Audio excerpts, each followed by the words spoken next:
1 year Bible reading plan. Luke 11 chapter 1 to 13 verse. Judges 1 chapter और 2 chapter. एक साल का बाइबल रीडिंग प्लान. लूका रचित सुसमाचार 11 अध्याय 1 वचन से 13 वचन और न्यायों की पुस्तक 1 अध्याय और 2 अध्याय. जब इंग्लिश में हम इसे पढ़ेंगे तो किंग्स जेम्स वर्जन में से पढ़ेंगे, हिंदी में पढ़ेंगे तो BSI बाइबल में से पढ़ेंगे. Luke 11 chapter 1 to 13 verse.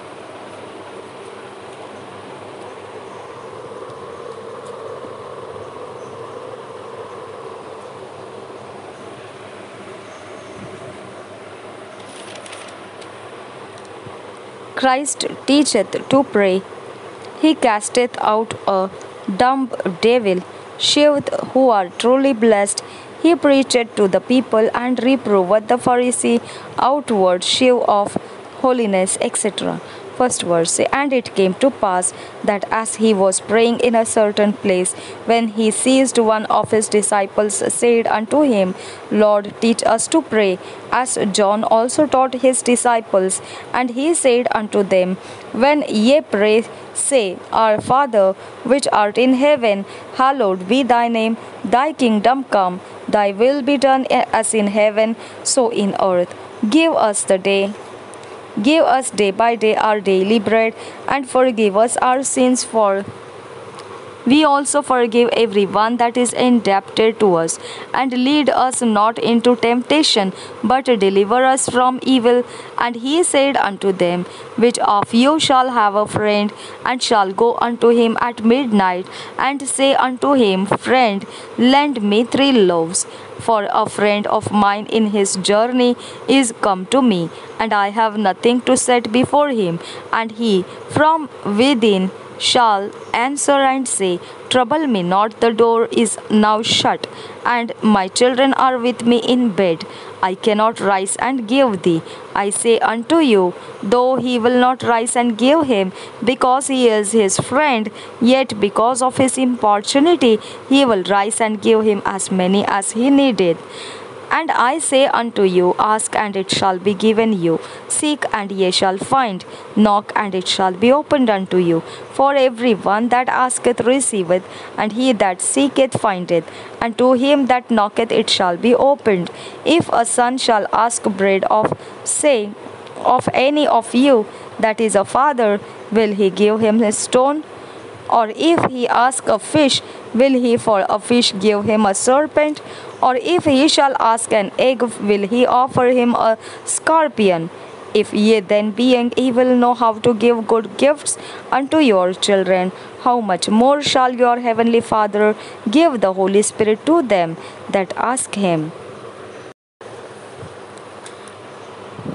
लूका रचित सुसमाचार 11 अध्याय 1 वचन से 13 वचन.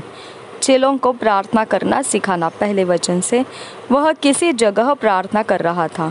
जब वह प्रार्थना कर चुका तो उसके चेलों में से एक ने उससे कहा, हे प्रभु, जैसे यूहन्ना ने अपने चेलों को प्रार्थना करना सिखाया, वैसे ही हमें भी तो सिखा दे. उसने उनसे कहा, जब तुम प्रार्थना करो तो कहो, हे पिता, तेरा नाम पवित्र माना जाए, तेरा राज्य आए, हमारे दिन भर की रोटी हर दिन हमें दिया कर, और हमारे पापों को क्षमा कर, क्योंकि हम भी अपने हर एक अपराधी को क्षमा करते हैं, और हमें परीक्षा में न ला. प्रार्थना के संबंध में यीशु की शिक्षा. तब उसने उनसे कहा, तुम में से कौन है कि उसका एक मित्र हो और वह आधी रात को उसके पास जाकर उससे कहे, हे मित्र, मुझे 3 रोटियां दे, क्योंकि एक यात्री मित्र मेरे पास आया है और उसके आगे खाने के लिए मेरे पास कुछ नहीं है, और उसके आगे रखने के लिए मेरे पास कुछ नहीं है. और वह भीतर से उत्तर दे, मुझे दुख न दे, अब तो द्वार बंद है और मेरे बालक मेरे पास बिछौने पर है, इसलिए मैं उठकर तुझे दे नहीं सकता. मैं तुमसे कहता हूँ, यदि उसका मित्र होने पर भी उसे उठकर न दे, तो भी उसके लज्जा छोड़कर मांगने के कारण उसे जितनी आवश्यकता हो उतनी उठकर देगा. और मैं तुमसे कहता हूँ कि मांगो तो तुम्हें दिया जाएगा, ढूंढो तो तुम पाओगे, खटखटाओ तो तुम्हारे लिए खोला जाएगा। क्योंकि जो कोई मांगता है उसे मिलता है, और जो ढूंढता है वह पाता है, और जो खटखटाता है उसके लिए खोला जाएगा। तुम में से ऐसा कौन पिता होगा कि जब उसका पुत्र रोटी मांगे तो उसे पत्थर दे, या मछली मांगे तो मछली के बदले उसे सांप दे, या अंडा मांगे तो उसे बिच्छू दे? अतः जब तुम बुरे होकर अपने बच्चों को अच्छी वस्तुएं देना जानते हो, तो स्वर्गीय पिता अपने मांगने वालों को पवित्र आत्मा क्यों न देगा। Judges 1 chapter or 2 chapter. First chapter, the acts of Judah and Simeon. Adoni-Bezek justly requited Jerusalem and Hebron taken, some Canaanite yet left. First verse.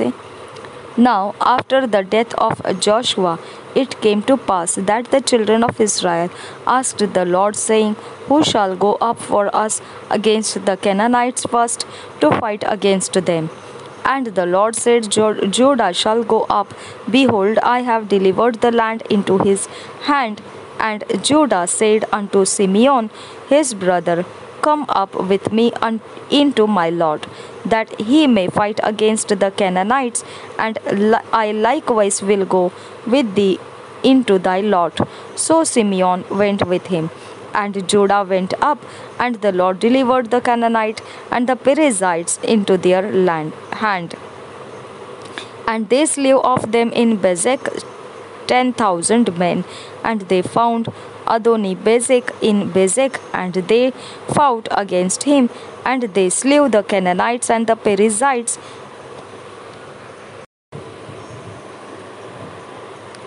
But Adoni-Bezek fled, and they pursued after him, and caught him, and cut off his thumbs and his great toes.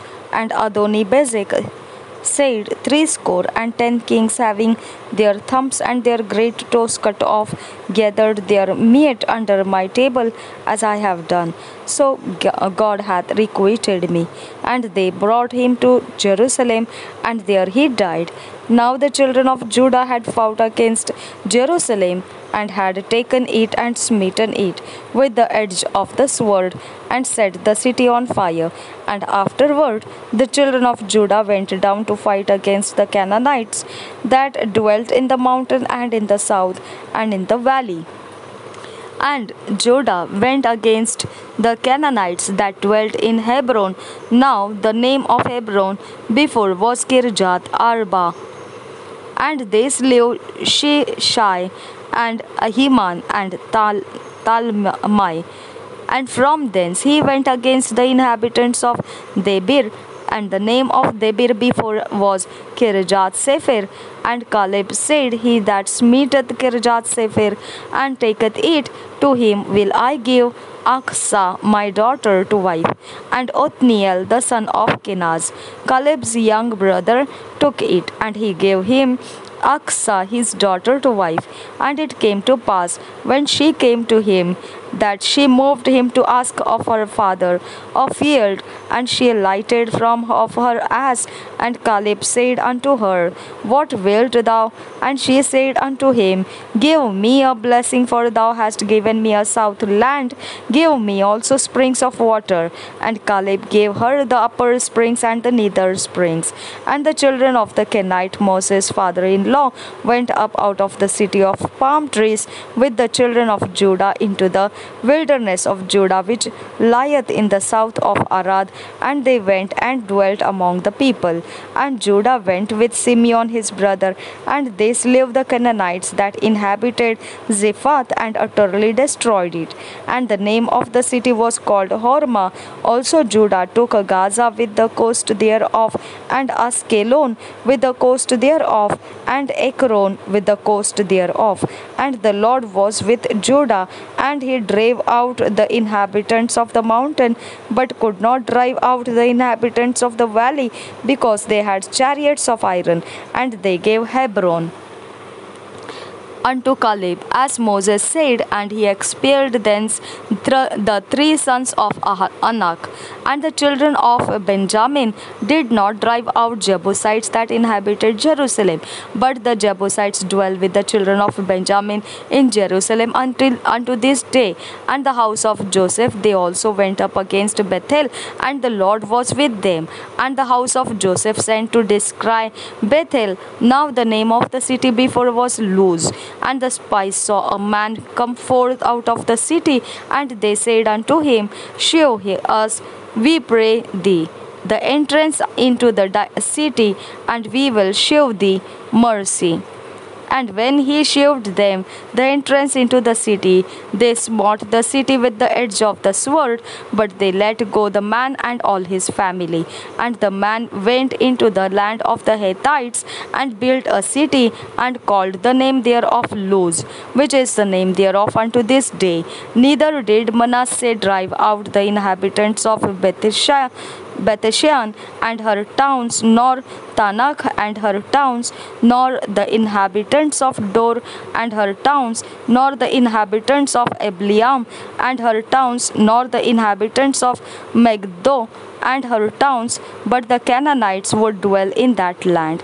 And it came to pass, when Israel was strong, that they put the Canaanites to tribute, and did not utterly drive them out, neither did Ephraim drive out the Canaanites that dwelt in Gezer. But the Canaanites dwelt in Gezer among them.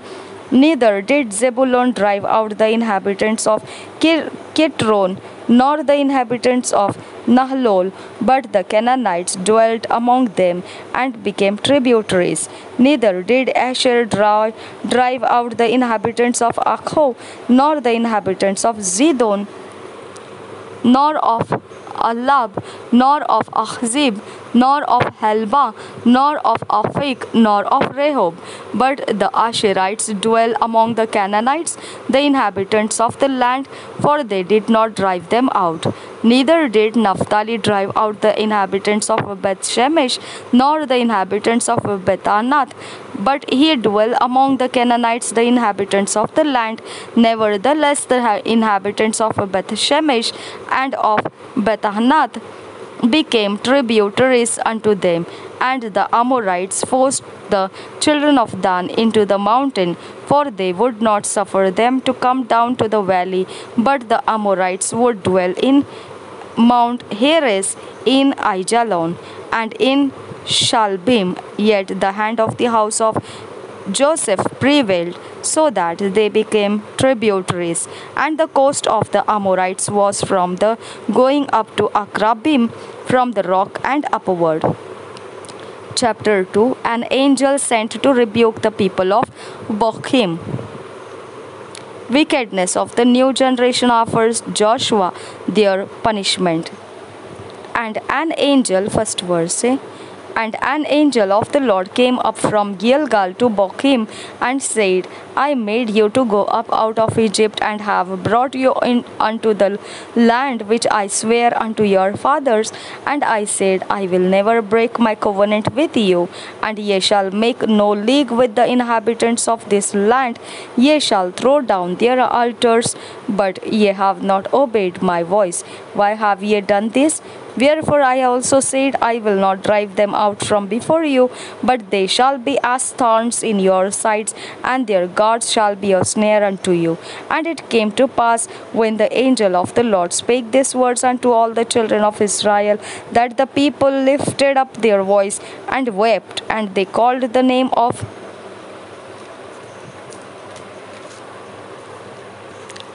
that place Bochim, and they sacrificed there unto the Lord. And when Joshua had let the people go, the children of Israel went every man unto his inheritance to possess the land.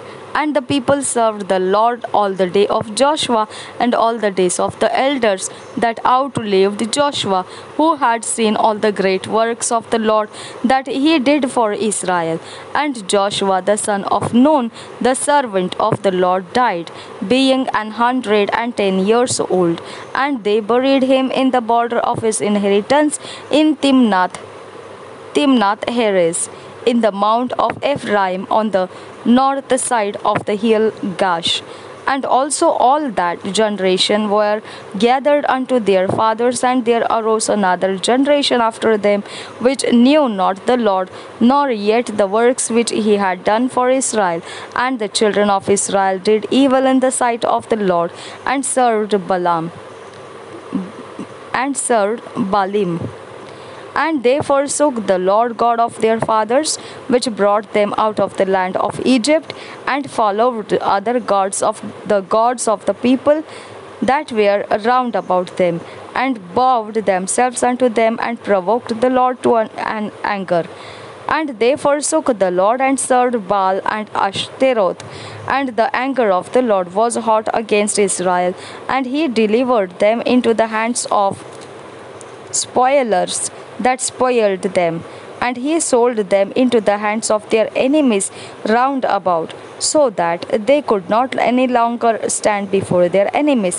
Whithersoever they went out, the hand of the Lord was against them for evil, as the Lord had said, and as the Lord had sworn unto them, and they were greatly distressed. Nevertheless, the Lord raised up judges, which delivered them out of the hand of those that spoiled them. And yet they would not hearken unto their judges, but they went a warring after other gods, and bowed themselves unto them. They turned quickly out of the way which their fathers walked in, obeying the commandments of the Lord, but they did not so.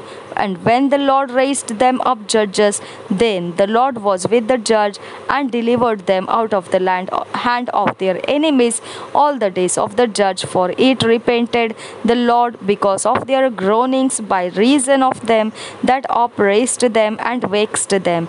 And it came to pass, when the judge was dead, that they returned and corrupted themselves more than their fathers in following other gods to serve them, and to bow down unto them. They ceased not from that own doings, nor from their stubborn way.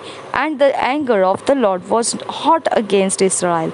And he said, because that this people had transgressed my covenant, which I commanded their fathers, and have not hearkened unto my voice, I also will not henceforth drive out any from before them of the nations which Joshua left when he died, that through them I may prove Israel whether they will keep the way of the Lord to walk therein, as their fathers did keep it or not. Therefore the Lord left those nations without driving them out hastily, neither delivered he them into the hand of Joshua. न्यायों की पुस्तक पहला अध्याय। यहूदा और शिमोन गोत्रों द्वारा अदोनी बेजेक का बंदी बनाया जाना। पहले वचन से, यहोशू के मरने के बाद इस्राएलियों ने यहोवा से पूछा, कनानियों के विरुद्ध लड़ने को हमारी ओर से पहले कौन चढ़ाई करेगा? यहोवा ने उत्तर दिया, यहूदा चढ़ाई करेगा। सुनो, मैंने इस देश को उसके हाथ में दे दिया है। तब यहूदा ने अपने भाई शिमोन से कहा, मेरे संग मेरे भाग में आ कि हम कनानियों में लड़े, और मैं भी तेरे भाग में जाऊंगा। अतः शिमोन उसके संग चला, और यहूदा ने चढ़ाई की और यहोवा के कनानियों और परिज्जियों को उसके हाथ में कर दिया। तब उन्होंने बेजेक में उनमें से 10,000 पुरुष मार डाले, और बेजेक में अदोनी बेजेक को पाकर वे उससे लड़े और कनानियों और परिज्जियों को मार डाला। परंतु अदोनी बेजेक भागा। तब उन्होंने उसका पीछा करके उसे पकड़ लिया और उसके हाथ पांव के अंगूठे काट डाले। तब अदोनी बेजेक ने कहा, हाथ पांव के अंगूठे काटे हुए 70 राजा मेरी मेज के नीचे टुकड़े बिनते थे। जैसा मैंने किया था वैसा ही बदला परमेश्वर ने मुझे दिया है। तब वे उसे यरूशलेम को ले गए और वहाँ वह मर गया। यहूदा गोत्र की यरूशलेम और हेब्रोन पर विजय। तब यहूदियों ने यरूशलेम से लड़कर उसे ले लिया और तलवार से उसके निवासियों को मार डाला और नगर को फूंक दिया। और तब यहूदी पहाड़ी देश और दक्षिण देश और नीचे के देश में रहने वाले कनानियों से लड़ने को गए, और यहूदा ने उन कनानियों पर चढ़ाई की जो हेब्रोन में रहते थे। हेब्रोन का नाम पूर्व काल में किर्यत तारबा था, और उन्होंने शशै, अहीमन और तलमै को मार डाला। ओत्निएल द्वारा दबीर पर विजय। वहाँ से उसने जाकर दबीर के निवासियों पर चढ़ाई की। दबीर का नाम पूर्व काल में किरियत सेपेर था। तब कालेब ने कहा, जो किरियत सेपेर को मार के ले उससे मैं अपनी बेटी अक्सा का विवाह कर दूंगा। इस पर कालेब के छोटे भाई कनजी ओत्निएल ने उसे ले लिया और उसने उससे अपनी बेटी अक्सा का विवाह कर दिया। और जब वह ओत्निएल के पास आई तब उसने उसको अपने पिता से कुछ भूमि मांगने को उभारा। फिर वह अपने गदहे पर से उतरी तब कालेब ने उससे पूछा, तू क्या चाहती है? वह उससे बोली, मुझे आशीर्वाद दे। जब तूने मुझे दक्षिण देश दिया है तो जल के सोते भी दे। इस प्रकार कालेब ने उसको ऊपर और नीचे के दोनों सोते दे दिए। यहूदा और बिन्यामीन के गोत्रों की विजय। मूसा के साले एक केनी मनुष्य की संतान यहूदी के संग खजूर वाले नगर से यहूदा के जंगल में गए, जो अराद के दक्षिण की ओर है, और जाकर इस्राएली लोगों के साथ रहने लगे। फिर यहूदा ने अपने भाई शिमोन के संग जाकर सपत में रहने वाले कनानियों को मार लिया और उस नगर का सत्यानाश कर डाला। इसलिए उस नगर का नाम होरमा पड़ा। और यहूदा ने चारों ओर की भूमि समेत अज्जा, अश्कलोन और एक्रोन को ले लिया। यहोवा यहूदा के साथ रहा, इसलिए उसने पहाड़ी देश के निवासियों को निकाल दिया। परंतु तराई के निवासियों के पास लोहे के रथ थे, इसलिए वह उन्हें न निकाल सका। और उन्होंने मूसा के कहने के अनुसार हेब्रोन कालेब को दे दिया, और उसने वहाँ से अनाक के तीनों पुत्रों को निकाल लिया। और यरूशलेम में रहने वाले यबूसियों को बिन्यामीनियों ने न निकाला, इसलिए यबूसी आज के दिन तक यरूशलेम में बिन्यामीनियों के संग रहते हैं। यूसुफ के घराने द्वारा बेतल पर विजय। फिर यूसुफ के घराने ने बेतल पर चढ़ाई की और यहोवा उनके संग था। और यूसुफ के घराने ने बेतल का भेद लेने को लोग भेजे, और उस नगर का नाम पूर्व काल में लूज था। और भेदियों ने एक मनुष्य को उस नगर से निकलते हुए देखा और उससे कहा, नगर में जाने का मार्ग हमें दिखा और हम तुझ पर दया करेंगे। जब उसने उन्हें नगर में जाने का मार्ग दिखाया तब उन्होंने नगर को तो तलवार से मारा, परंतु उस मनुष्य को सारे घराने समेत छोड़ दिया। उस मनुष्य ने हित्तियों के देश में जाकर एक नगर बसाया और उसका नाम लूज रखा, और आज के दिन तक उसका नाम वही है। पूर्णतः न निकाले गए लोग। 27 वचन से आगे। मनश्शे ने अपने अपने गांवों समेत बेतशान, तानाक, दोर, यबलाम और मगिद्दो के निवासियों को न निकाला।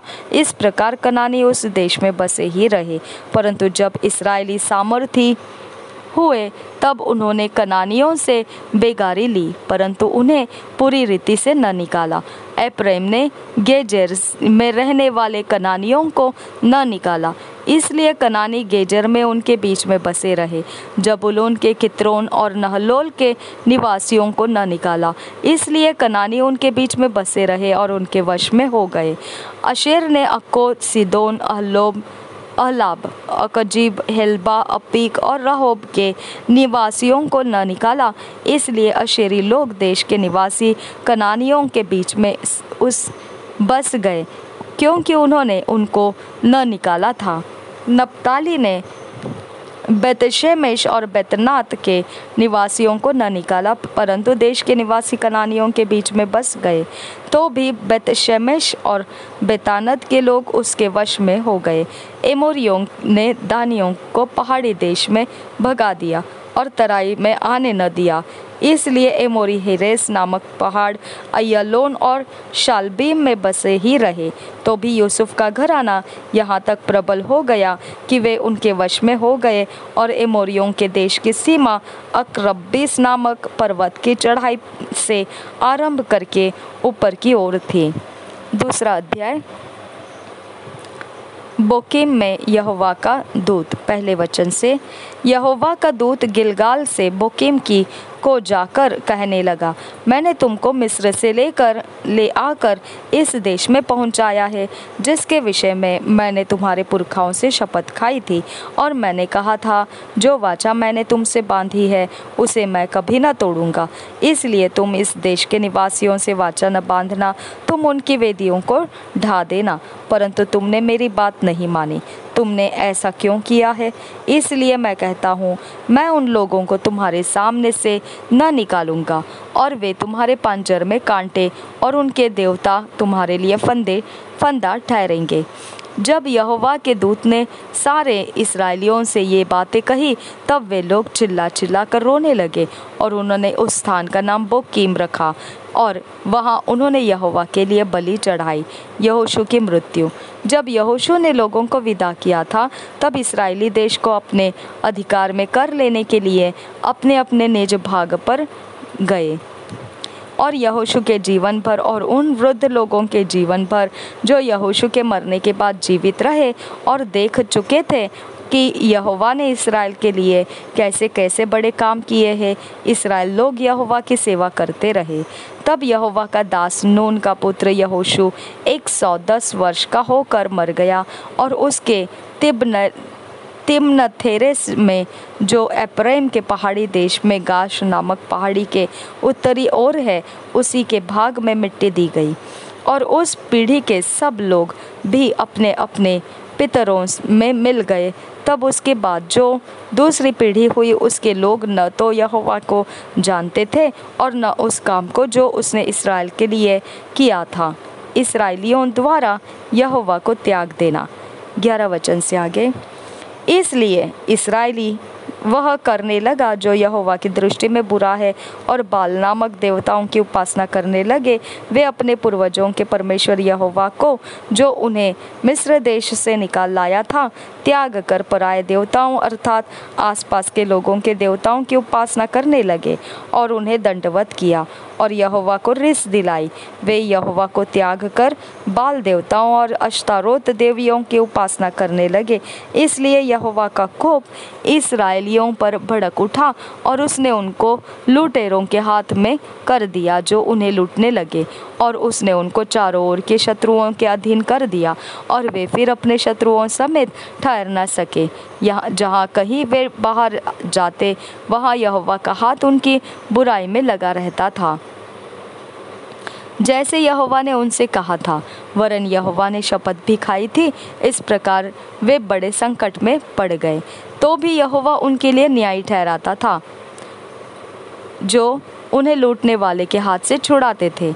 परंतु वे अपने न्यायियों को भी नहीं मानते थे, वरन व्यभिचारिणी के समान पराये देवताओं के पीछे चलते और उन्हें दंडवत करते थे। उनके पूर्वज जो यहोवा के आज्ञाएं मानते थे, उनकी उस लीक को उन्होंने शीघ्र ही छोड़ दिया और उनके अनुसार न किया।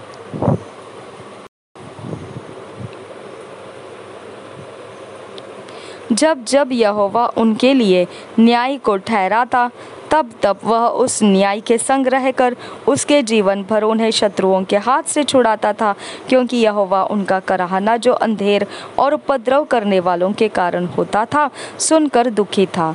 परंतु जब न्यायी पर मर जाता, तब वे फिर पराये देवताओं के पीछे चलकर उनकी उपासना करते और उन्हें दंडवत करके अपने पुरखाओं से अधिक बिगड़ जाते थे और अपने बुरे कामों और हठीले चाल को नहीं छोड़ते थे।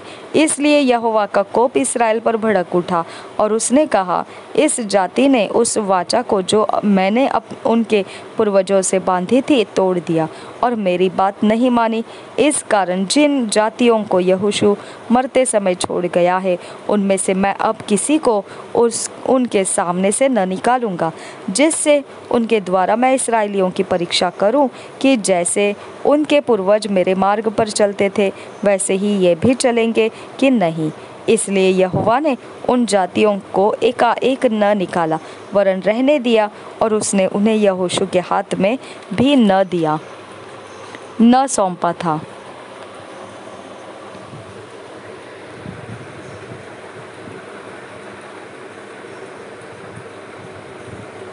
Two years Bible reading plan. Matthew 27 chapter 45 verse से 54 वर्स और लेविटिकस 6 चैप्टर। 2 साल का बाइबल रीडिंग प्लान मत्ती रचित सुसमाचार 27 अध्याय 45 वचन से 54 वचन तक, लेव्य व्यवस्था 6 अध्याय।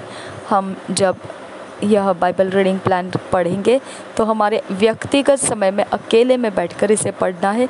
इसके वचनों को हमारे जीवन में अगर कुछ बदलाव लाने के लिए हमें बता रहा है वचन, या हमारे कोई भी अपने जीवन के अंदरूनी मन के अंदर की बातों को लेकर अगर हमको वचन कुछ बता रहा है, तो हमने उसके अनुसार वचन के लिए जगह देना है, अपने अंदर वो सुधार को लाना है, बदलने देना है अपने आप को। और जब हम 2 साल का बाइबल रीडिंग प्लान ख़त्म कर रहे होंगे तो हम इन बातों को नोट्स में लिखे हुए रखना है, उसके अनुसार अपने जीवन में हमारे वो वचन जो मनन किए वो हमारे जीवन में लागू करना है। तो 2 साल के अंत में आप देखोगे कि ये सारा वचन हमारी पर्सनालिटी बन गया होगा और ये एक परमेश्वर को भाता हुआ उत्कृष्ट जीवित बलिदान रहेगा जो परमेश्वर इस्तेमाल कर सकता है हमारे शरीरों को, हमारी इस पर्सनालिटी को उसके कामों में। और ये हमें करने के लिए अनुग्रह मिल चुका है, हम ज़रूर इसका लाभ लेना है। प्रभु यीशु मसीह हम सब के साथ बना रहे। आमीन, आमीन, आमीन।